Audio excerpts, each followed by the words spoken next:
তো বন্ধুরা চলুন আজ আপনাদেরকে নিয়ে যাই নোয়াখালী অঞ্চলের নিজুম দ্বীপ ও ভোলা অঞ্চলের মনপুরা দ্বীপে। আজকের ব্লগে আপনারা কিভাবে যাবেন, কোথায় থাকবেন, কত টাকা খরচ হতে পারে, কোথা থেকে কোথায় যাবেন, কিভাবে যাবেন, বিস্তারিত আমাদের যে যাত্রা চলুন যাওয়া যায়। কিন্তু শুরু হয়ে গেছে, অর্থাৎ ঘাট থেকে ছেড়ে দিয়েছে। তো আমাদের সঙ্গে আমাদের প্রতিদিন যে থাকে সেই ছোটো বোন আছে আমার সাথে, তাসনিম মৌরি, এবং এদিকে আছে আরেক ব্লগার নিউখামার সেতু দাস। সে দেখ, তো অনেক দিন পর আবার সেই আমাদের যে আমাদের সিগনেচার ইভেন্ট যেটা বলা হয় যে মনপুরা এবং নিজুম দ্বীপ। তো এবার কিন্তু আমরা নিজুম দ্বীপ এবং মনপুরা যেটা একদিনে কভার করতেছি, মানে আলাদা, মানে 2 দিন 2 নাইট স্টে করবো একই ট্যুরে আর কি। তো আপনি দীর্ঘদিন পরে যাচ্ছেন, তো বাই দ্য ওয়ে আপনার ফিলটা কি? দীর্ঘদিন আসলে সারা বছর কোথাও তুলে না গেলেও আমার খুবই অসম্ভব ভালো লাগার একটা ট্যুর। এবং এই ট্যুরে আমি সবচেয়ে বেশি ভালো লাগার দিক হচ্ছে এই রমজানি রাতে। রমজানি সুন্দর একটা জঙ্গল, এমনিতে আমি অনেক পছন্দ করি। নাইট ক্যাম্পিং হয় এখানে জঙ্গলে, এখানে আমরা নাইট ক্যাম্পিং করি। প্লাস তারপর যে আমরা এবার পাশের লঞ্চের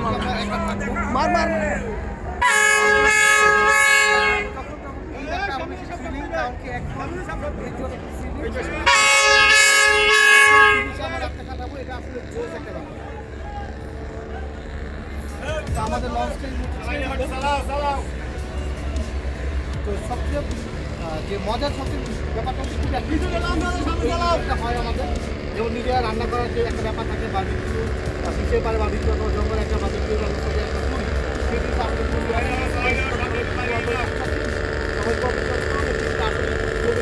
এই কারণে কোনো বছর আমি এই কত কখনো মিস করি। 8 বছর 10 বছর 15 বছর টানা আমরা এই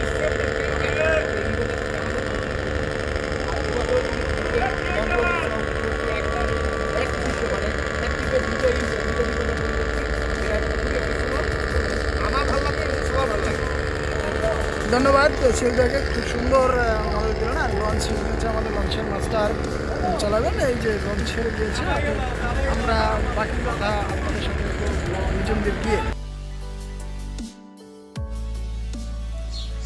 ঢাকার সদরঘাট থেকে তাসরিফ কিংবা ফারহান দুইটা কোম্পানির লঞ্চই হাতিয়া যায়। তো আপনার হাতিয়াগামী লঞ্চে চড়ে বসবেন। জনপ্রতি ভাড়া 300 থেকে 400 টাকা, কেবিন পেয়ে যাবেন 1000 থেকে 1200 টাকার মধ্যে। এভাবে ডেকে যেতে চাইলে আপনি 300 থেকে 350 বা 400 টাকা ভাড়া চলে যাবেন। আর যদি একটু ভালোভাবে যেতে চান সেক্ষেত্রে অবশ্যই আপনাকে কেবিন নিতে হবে, আর কেবিন নিলে আপনার জনপ্রতি 1000 থেকে 1200 টাকা ভাড়া পড়বে।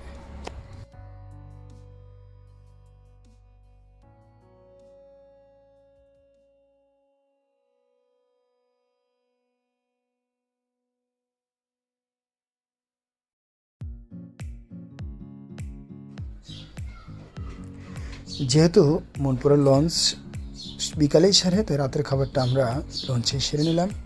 জনপ্রতি 300 থেকে 400 টাকা লাগবে আপনার ভালোভাবে খেতে। সকাল হতেই আমরা চলে আসি হাতিয়া ঘাটে এবং লঞ্চ থেকে নেমে আমরা সিএনজি নিয়ে নিই। যদিও দুইভাবে যাওয়া যায়, সিএনজিতে যেতে পারেন অথবা আপনি চাইলে পানিপথে ট্রলারে চলে যেতে পারেন। ট্রলারে গেলে ট্রলার আপনাকে রিজার্ভ করতে হবে, সেক্ষেত্রে 15-20 জন হলেই ভালো হয়। আর যদি আপনার সংখ্যা 4-5 জন বা 10 জন 8 জন থাকেন সেক্ষেত্রে সিএনজি নিয়ে নেবেন। সিএনজি ভাড়া পড়বে রিজার্ভ 600 থেকে 700 টাকা বা 800 টাকা, তারতম্য ভেদে দামাদামি করে নেবেন অবশ্যই। আর মুক্তারিয়া ঘাট থেকে আপনি নিজুম দ্বীপের ঘাটে যেতে হলে জনপ্রতি ভাড়া দিতে হবে 40 টাকা। যদি এটা খুবই চরম লেভেলের জুলুম, এখানে ভাড়া সর্বোচ্চ 10 টাকা হতে পারে, কিন্তু সেক্ষেত্রে আপনার থেকে আদায় করবে তারা 40 টাকা। মাত্র 5 থেকে 7 মিনিট লাগবে এই নদীটা পার হতে। ঘাট পেরেই আপনি পেয়ে যাবেন আবারও অটো বা সিএনজি বা মোটর বাইক।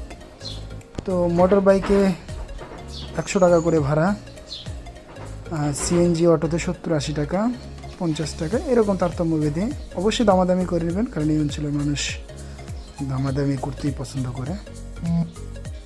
এভাবেই আমরা চলে আসি।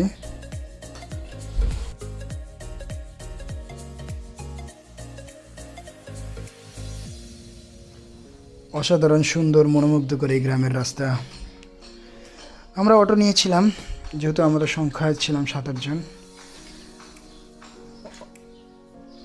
কিছুটা সময় আমরা বিশ্রাম নিয়ে নিই এবং ছবি টবি তুলে আবার রওনা করি নিজুম দ্বীপের নামাবাজারের উদ্দেশ্যে। আমাদের আজকে যাত্রা ছিল নামাবাজার। নামাবাজার পৌঁছেই আমরা একটা ট্রলার ঠিক করে নিই, কারণ এখনও দুপুর হয়নি, তাই আমরা খাওয়া দাওয়ার আগেই চেয়েছিলাম চৌধুরী খালটা ঘুরে আসতে। আপনারা চাইলে ট্রলার নিতে পারেন, সেক্ষেত্রে ট্রলারের ভাড়া 1200 থেকে 1500 টাকা পড়বে। আপনাদেরকে চৌধুরী খাল নিয়ে যাবে এবং নিয়ে আসবে।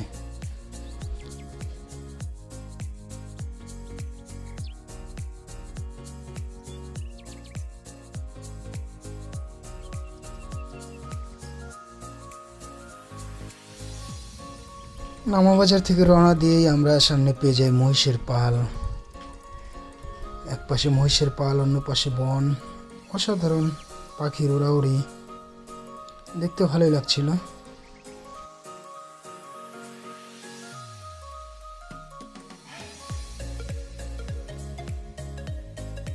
गाइस, ये हम है, ये निजुम द्वीप है और ये हमारा टीम है। हमारा यहाँ पार्टी कर रहे हैं। ট্রলার থেকে নেমেই আমাদের অভিজ্ঞ সেতু দাস কিছু পরামর্শ দিলেন, বনে কীভাবে চলবেন, বনে কীভাবে হাঁটবেন।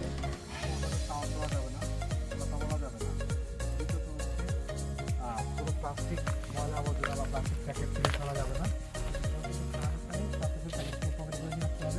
দ্বিতীয়ত হচ্ছে জল শুদ্ধ হওয়া যাবে না। খুব সাইলেন্টলি একসাথে করে আমরা যাবো, হরিণ দেখা পাইলেও পাইতে পারি, হরিণ তো বড় কথা না, আমরা পরিষ্কার পরিচ্ছন্নতা রক্ষা করে চলবো। হ্যাঁ, এই হচ্ছে আমাদের কথা। আর আপাতত কোন ধরনের সাউন্ড এখন থেকেই বন্ধ, টোটাল সাউন্ড বন্ধ, আমরা সাইলেন্ট থাকবো। হ্যাঁ, থ্যাংক ইউ।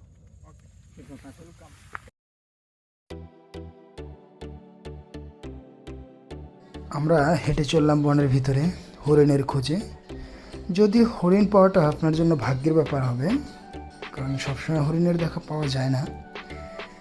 আমরা বনের ভিতরে ঘোরাঘুরি করলাম, ছবি তুললাম, পাখির ছবি তুললাম। হ্যাঁ, এই বনে এবার প্রচুর পাখি পেয়েছিলাম, যেটা আমাদেরকে আসলে অবাক করেছে। দীর্ঘদিন পরে, আগে হয়তো এত পাখি দেখতাম না, এখন অনেক পাখির দেখা মিলে।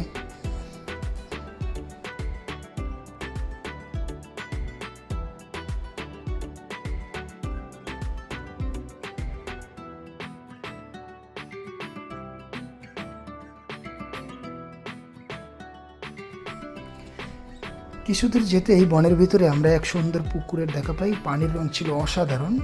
যদি এই পুকুর হচ্ছে বনের পশু পাখিদের খাবার পানির জন্য মিঠে পানি।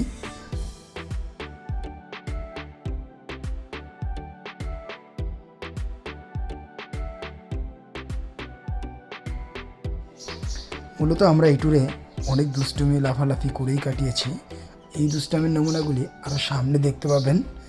আরও বেশ কিছু আমাদের দুষ্টুমি আছে এবারের ভিডিওতে।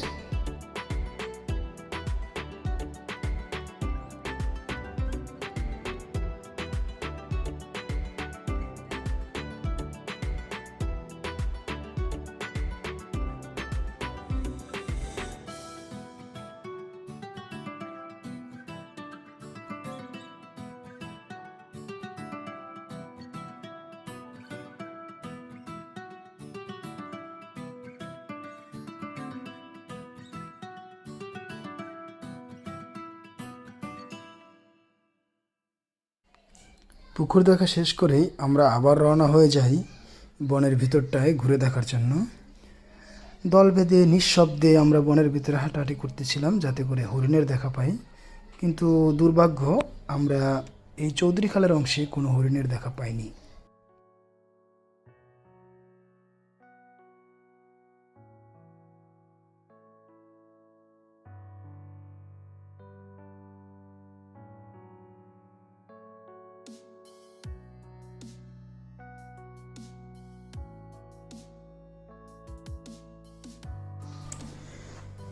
বনের অংশ শেষ করেই দুপুর গড়িয়ে যাওয়ার অবস্থা, তাই আমরা চলে গেলাম আবার নামাবাজার উদ্দেশ্যে।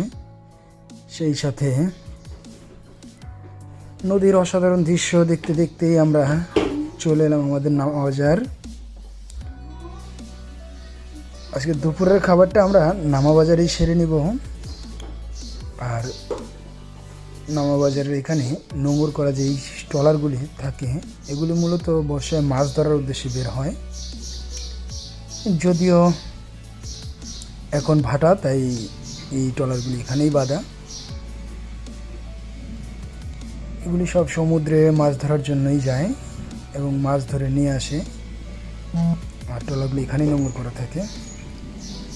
আমরা খাওয়া দাওয়া শেষ করব। খাওয়া দাওয়া শেষ করে আমরা বাইক ভাড়া নিলাম। এখানে মজার ব্যাপার হচ্ছে, এখানের বাইক চাইলে আপনি ঘন্টা হিসেবে ভাড়া নিতে পারবেন, চাইলে আপনি ড্রাইভারকে ছাড়াও যেতে পারেন। আপনি যদি বাইক চালাতে অভ্যস্ত হন তাহলে অবশ্যই আপনি নিজেই ড্রাইভ করতে পারেন। ঘন্টা প্রতি আপনাকে 150 থেকে 200 টাকা লাগবে। অবশ্যই দামাদামি করে নেবেন। এই অঞ্চলে যাই কিছু করেন না কেন, তাদের সাথে অবশ্যই আগে দামাদামি করে নেবেন।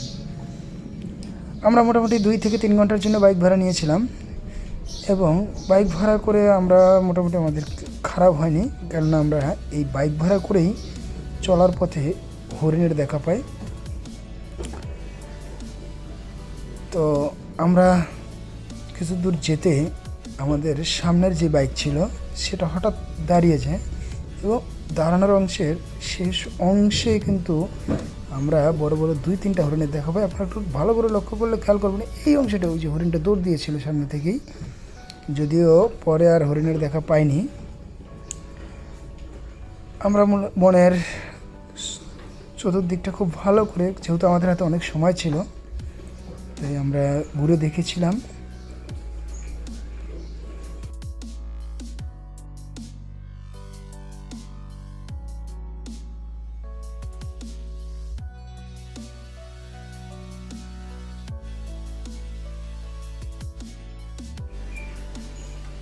বন ঘোরার শেষে আমরা দ্রুত চলে আসি আমাদের ক্যাম্প সাইটে।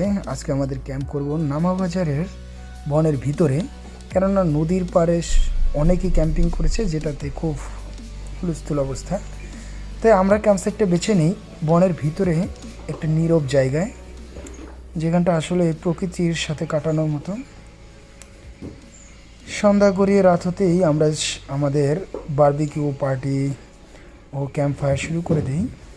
রাতে গানের আড্ডা চলে, ক্যাম্প ফায়ার ও বারবিকিউ শেষ করেই আমরা রাতে ঘুমিয়ে যাই।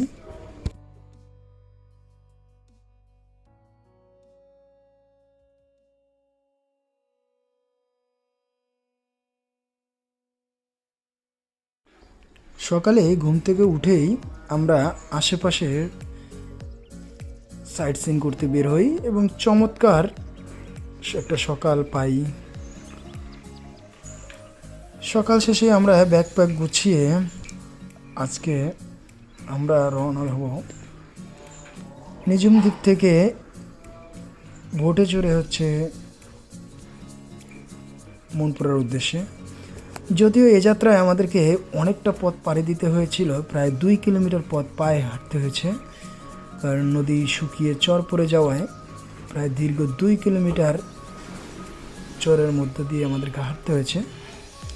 হেঁটে আমরা নদীতে এসে মেঘনা নদী পাড়ি দিয়ে আমরা আজকে চলে আসি আমাদের মনপুরা দ্বীপ, যেটা আসলে ভোলা অঞ্চলের মধ্যে পড়েছে। এটা দক্ষিণা সি বিচ নামে পরিচিত।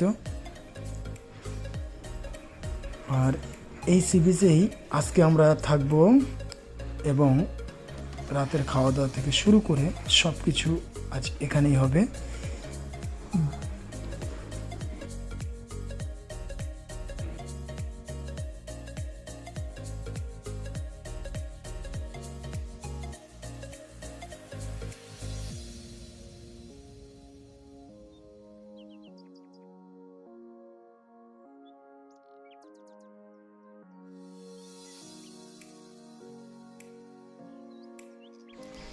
এই দক্ষিণা বিচে যারা থাকবেন তারা চাইলে কবির ভাইয়ের সাথে যোগাযোগ করে ওনার এখানে খাওয়া দাওয়া করতে পারেন।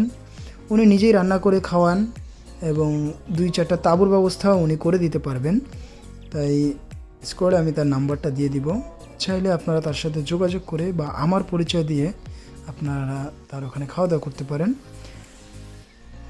নদীর টাটকা মাছ, মুরগি এগুলি আপনাদের ব্যবস্থা করে দিতে পারবে উনি। এবং তাছাড়া উনি খুব সাদা মনের একজন মানুষ। রাতে আমাদের সিকিউরিটি থেকে সব কিছুর ব্যবস্থা উনিই করেছিলেন। চমৎকার মানুষ।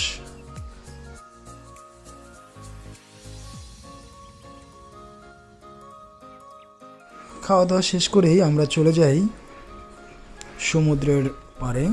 আজকে আমাদের ক্যাম্পসাইটটা এইখানটাই হবে।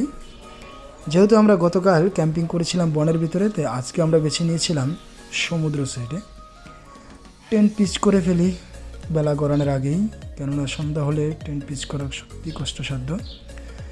টেন্ট পিচ করে আমরা আনন্দ, আড্ডা, গান, নাচানাচি করে কিছুটা সময় আবার খেলাধুলাতেও মেতে উঠি। যদিও আমাদের কাছে ক্রিকেট ব্যাট ছিল না, তো বলের ব্যবস্থা ছিল, সেটা দিয়ে আমরা লাকড়ির কাঠ, গাছের গোড়া এগুলি দিয়ে আমরা আসলে ক্রিকেট খেলা শুরু করে দিই। চমৎকার ক্রিকেট খেলা চলতেছিল। সন্ধ্যা গড়িয়ে রাত হতেই আমরা ক্যাম্প ফায়ার শুরু করি। যদিও আজকে প্রচণ্ড ঠান্ডা ছিল, আর এভাবেই রাতটা পার করে দেই।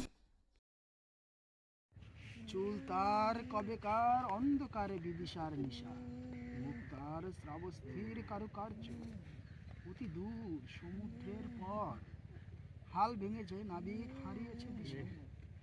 সবুজ ঘাসের দেশ যখন সে চোখে দেখে দারুচিনি দ্বীপের ভিতর, তেমনি দেখেছি তারে অন্ধকারে, বলেছে সে এতদিন কোথায় ছিলেন।